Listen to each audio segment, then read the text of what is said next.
السلام عليكم ورحمة الله وبركاته في فيديو جديد على قناة عالم التكنولوجيا والمعلومات.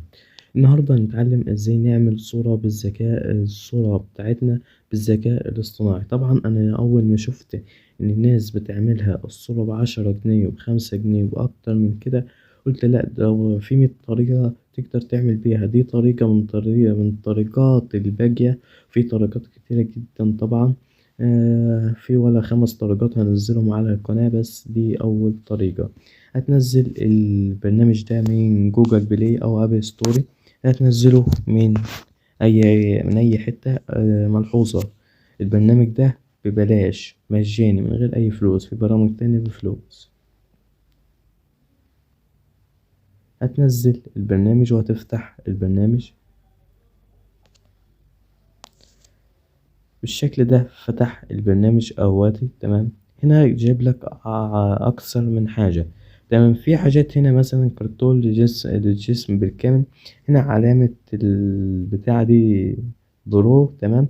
علامة البرو دي يعني معناها اللي انت تشتريه. سيبك منها، في اقسام كتيرة جدا من غير علامة برو، ومفيش غير القسم ده والقسم ده بس اللي هما فيه علامة البرو. طبعا هنا تختار مثلا، ولنكن نختار كرتون ثلاثي الأبعاد بلاش بكل سهولة. بعد ما اخترت بعد ما اخترت الصورة الخاصة بيك، يظهر لك الواجهة دي أو الصفحة دي. بعد كده هنا تقدر تعدلها على الوش بتاعك. هنا الوش لازم موجود، لازم يبقى فيه وش، تمام. بعد كده إنشاء الرسوم المتحركة. هنا بيقول لي عفوا لا يوجد اتصال بالإنترنت، تمام.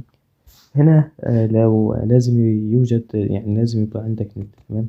طبعا هيتوفر عندك نت. وبعد كده هنا تقدر من تحت من هنا تختار الرسوم اللي انت عايزها. عشان انا مش عندي نت دلوقتي، فهو بيقول لي لازم يبقى عندي نت. هتلاقي جايب لك 500 رسمة هواتي، تمام.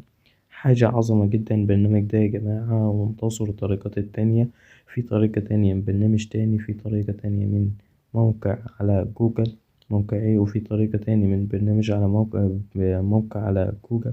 في برنامج تاني على جوجل بلاي عادي خالص، بس ده بفلوس، بس بيعمل حاجة أحسن يعني. في برنامج تاني ببلاش برضه بيعمل، في كذا حاجة بتعمل.